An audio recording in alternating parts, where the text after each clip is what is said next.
What is up, people? Van from the VaniverseGaming channel here, bringing you episode 11 of my Solasta Crown of the Magister Ironman scavenger mode.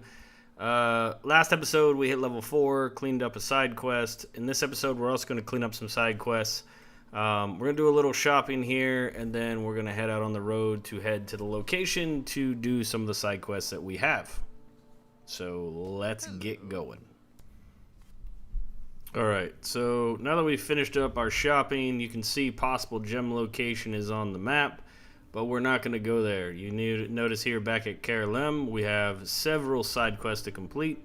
I highly recommend completing the side quests because they're just going to help you level faster, and it's also going to get more out of the game by playing through it. So just every time you're back in town, check the quest board, pick up the quests, and keep doing those until they're all done, and then finish the rest of your quests. So we got an encounter within seconds of walking out. We are surprised, but you also notice that some of our people in our party, not only were they surprised, they're still sleeping. So this can happen depending on certain things, and if they're sleeping, if they get an attack from a melee combatant, they're going to take a critical hit, but it is going to wake them up, and you're still going to have to use your action to actually stand up. So you can see I just took a hit right there. I'm still on the ground, but now I'm no longer sleeping. And so now I use half of my movement to stand up. It's now my turn, and then I can do some fun stuff to try and take out these silly wolves that thought it'd be a good idea to attack me. So we're going to do a little thunder wave, see if we can push some of them away, maybe do some damage here. We got one pushed away, and we almost killed him, so not too shabby. All right, wolves' turn. So the thing about wolves is they have pack tactics, so they always get advantage if they're around other ones. They have the potential of knocking you down, which doesn't happen often because the DC is pretty short or pretty low. But for the most part, they're just annoying, so this should be a pretty quick cleanup fight. So, took out two. We got one left. Oh, there we go. So we're going to use our ability to try and prevent an attack, but with the advantage, it didn't matter anyways. So now he is awake, but still on the ground. And now my fighter guy is turn. Alright, so he's awake. He stood up. Now it's his turn. I realize at this point that I forgot to equip my second weapon. So when I hit level 4, I picked up the feat where I could dual wield two weapons, and they didn't have to have the light property. And then I'm like, oh crap, I forgot. And then I realize, man, I need to add another weapon in here. So now I can get my attack with this, bang, and then I can get my bonus action with it as well. But on this turn, I wasted, well, I didn't waste. I used my bonus action on Hunter's Mark. So next turn I'll be able to do it if I'm still alive after they're critting me. Alright, fighter turn. Let's clean some guys up here. Little second win, get some health back. And then let's crunch this guy in the face. So the action I picked up for my fighter is the ability to do a bonus action attack. So we'll do that here in a second. But first, we're going to kill some of these guys. Whoa, and a miss. Alright, Druid's back up. I'm going to switch over so I can cast a spell here. What are we going to do? What are we going to do? Yeah, this is probably the best idea. So bonus action. We're going to Healing Word our Ranger boy here. And then we're going to use a cantrip. So I'm using Poison Spray. Well, I was attempting to use Poison Spray, but the range is like super short. So you got to find a target that's within range. It's a Constitution saving throw, so it gets saved a lot, but it also does high damage when it hits. So we thought we'd give it a whirl here. Alright, her turn. I think if we move, we can maybe get him with an AoE. Let's see. There we go. Little Burning Hands. We're going to upcast it because, you know, it's a long rest, so it doesn't matter. Oh, there you go. 2 more dead. So if you're keeping score, I'm pretty sure my wizard killed four of the wolves at this point. Alright. Now I have my 2 attacks. Let's go. Oh, you're dead. And now I can either move my Hunter's Mark or just use my second attack. So I'm just going to use my second attack. And you're dead. And then finally, we got one silly guy left. Come on, big man. Finish it off. There we go. All right. So there we go. We got to try out some of our new abilities. I think on both my wizard and my druid, I did the flawless concentration on the druid, and I believe I did the cantrip, enhanced cantrip on my wizard. So that way we got a little extra stuff going on here. So now we're gonna make our way to Caer Lem. All right. Hopefully we don't run into any more counters. I mean, they're not bad because you get experience from doing them, but it just makes a video much longer when you run into encounters. All right, we got a rest in. Chugga, chugga, chugga. So there is a way to go into your settings to actually increase the time of Overland map travel. I did not do this, and I forgot. So this entire series, we're Overland traveling very slowly. But there is the ability to speed up your Overland travel so it goes much, much quicker. It's in the settings menu. All right, so now we're going to jump into Caer Lem again. We've already been through Caer Lem.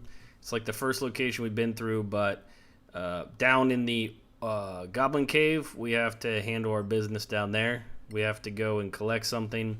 Then we got to see a wizard about that crazy Manicallan tower that was sticking out sideways. And then back where we killed the Sorox, there's an area there where we need to go. So we're going to start with the Goblin Cave and see how far we can get. Now, the goblins that were here before were chumps. We were much lower level. Now we got a little bit of a tougher fight. We got a couple ogres, a couple dire wolves, and a couple goblins. So we're going to do our best to try and funnel them into a certain spot. So we're going to open up with an attack. And he's out of range. Beautiful. We're going to wait. Hopefully one of these guys come in range. See, I can't hit him. Oh, he'll come back. Come on. Get over here. Yep. 1, 2, 3. Got him. All right. So we're going to open up with Scorching Ray. I like to open up with Scorching Ray because you get 3 attacks and they all have advantage since I'm opening it up from being in stealth. So 2 out of 3 hit. We did 16 points of fire damage to him, and now he's pretty mad at me. So we're going to end our turn here. Yeah, let's move back. No, we're fine. Okay. So we're going to try and throw a little spike growth down. The goal of this is they're most likely not going to run through the spike growth. If they do, great. But it's going to have them funnel through the other area. That's the great thing about spike growth is you don't necessarily have to use it for the damage. You can also use it to get them to funnel through a way you want. And then when you start getting AoEs on 2 characters, then they really don't have a choice. They're going to have to pick going through spike growth or pick going through a wall of fire or whatever else, AoE, a web, or whatever else you have. So it's really nice in these types of games when you can have two AoEs that you can throw on the ground, and then they're going to have to choose. But right now, depending on what level difficulty you play on, they're smart enough not to run through it. But if you're on a lower difficulty level, they'll probably run through it anyways. All right, so just do some range attacks here, since we are in since we're hiding, but not for long. All right, and then as my bonus action, I love to cast Expeditious Retreat on my fighter. It just gives him so much more mobility to get across the terrain, and as a fighter wearing heavy armor, to have more mobility is almost a must. But all right, what are we gonna do to this guy here? Magic Missile. Ooh, yeah. So another spell, I love Magic Missile. I've already said it multiple times. It's a guaranteed hit. As you get higher level, the damage isn't worth it. There's definitely other spells that are better, but if you just need that spell that's gonna finish something off, yeah, you can't. I mean, Magic Missile's the shit. All right, and then this guy's trying to attack me. I use my reaction to give him disadvantage, so that seemed to work out for us. And now we got a little dire wolf coming in here. Little Gobby's gonna try and shoot us from up on his little rock. Yeah, it's all right. He ain't gonna make it. And then this guy who we hit with the Scorching Rays, he's gonna jump over the pit for some reason, and he's gonna try and come on down here. All right, now's the time we get into melee mode, so this is where my character shines. Yeah, I don't know what I must have still had it. I don't know what I was concentrating on, actually. All right, 2 attacks, boom, boom. And now go back to our melee mode on this guy. Try and take out this dire wolf. Oh, what a hit. Give him another whammity wham, so I get a second attack as a bonus action because of my feat I picked up, and that's enough to kill this guy. Alright, and we're going to action surge and start trying to chunk away at this ogre. Because we should have an opportunity to rest, I think. We might not, we'll see. Oh, golly, glad that missed. Alright, should we... Yeah, let's see what we can do here. Oh, that was a good one. That was a good one. 27 damage. Alright.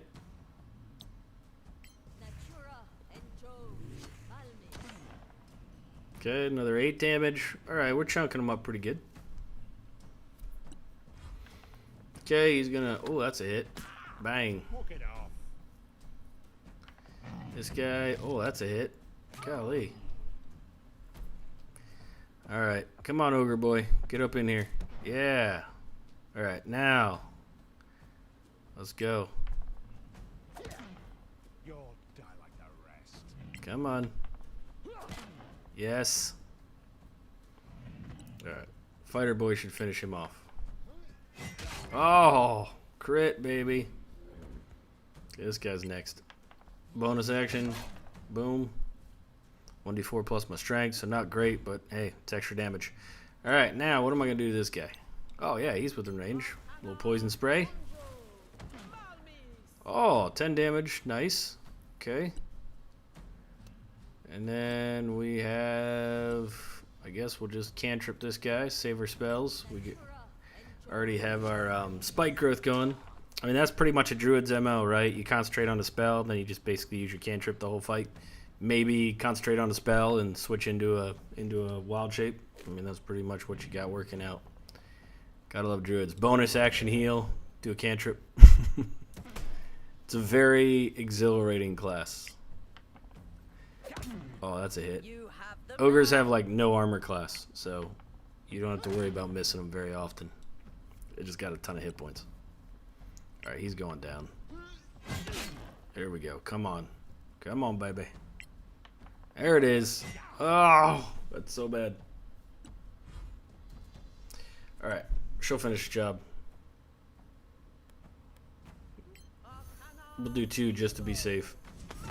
Yep. And then this guy, he's on his last leg, so we'll finish him off with our druid. Come on, baby. Hit, hit, hit, hit.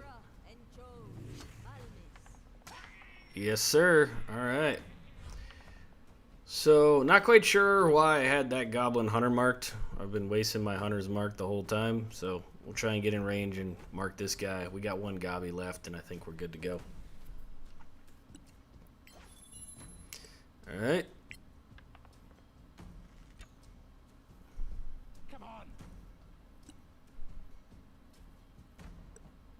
See, this is why you gotta love the dash. Look at this. Look at the range that I can get on a warrior with that expeditious retreat. Oh, right there in the face. Okay. So this thing tries to run away.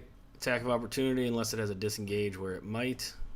Hopefully we got 2 more attacks before its turn. Let's see if we can beat it here. I doubt we will. We'll see what happens. Oh, only 5?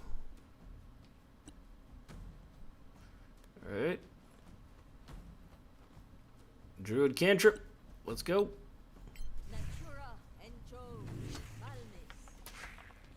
Only 5? Man. Alright, now it's turn. It's doing a disengage action. I think goblins get a bonus action disengage, or he might have used his action to do that. Yeah, I think he used his action. So I can probably shoot him with a bow from right there is a good one. Switch back to our bow. He's already hunter's marked, so I only get 1 attack. Let's see what we can do here.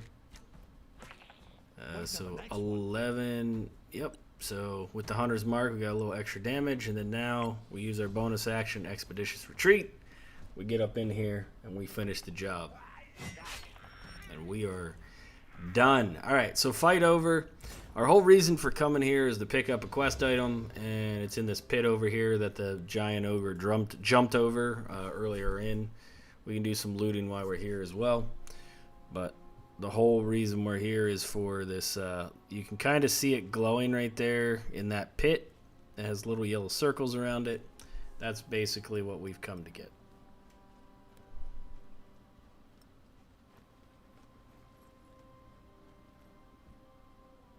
Some crafting materials, some clubs, nothing much. So there we go. Come down on here. All right, so once we loot this, that'll complete our quest. And now what we're going to do is we have 2 more quests in this area. So we should be able to fast travel up here. And then once we fast travel up here, we can start going to go see our wizard friend. But I'm going to check the scavenger board while I'm here. See if there's any loot that I can get from the scavenger board. Doesn't look like it. So we're going to go up here. Now, here's the crazy thing. In order to complete this quest for the Manacalon ruins with this wizard guy, you actually need to know the fly spell, because you have to fly up to knock down a rope for the rest of your party to fly up. So, at this point, if you don't have a fly potion, a fly scroll, or know the fly spell, which you shouldn't, because I don't think you can get fly until you're higher level. I'm only level 4. You're gonna have to buy it. So luckily they place a vendor right here that just luckily, crazy, has the fly spell. So we're gonna go ahead and see what it's gonna cost us. I think it's ridiculously expensive. Yeah, it's not cheap. So I'm gonna have to spend all of my, most of my gold to buy this fly spell to complete this quest here. I recommend doing the potion and not the scroll, because you can't fail on a potion, but you can fail on a scroll. So that's what we're going to do. We're going to buy our fly a potion. We're going to come over here, and then in the next episode, we're going to talk to this wizard, and then we're going to go up and complete the second of 3 side quests that we have in this area. So thanks for you watching. This is Van from VaniverseGaming channel here, and we will see you in the next episode. Cheers, and peace out.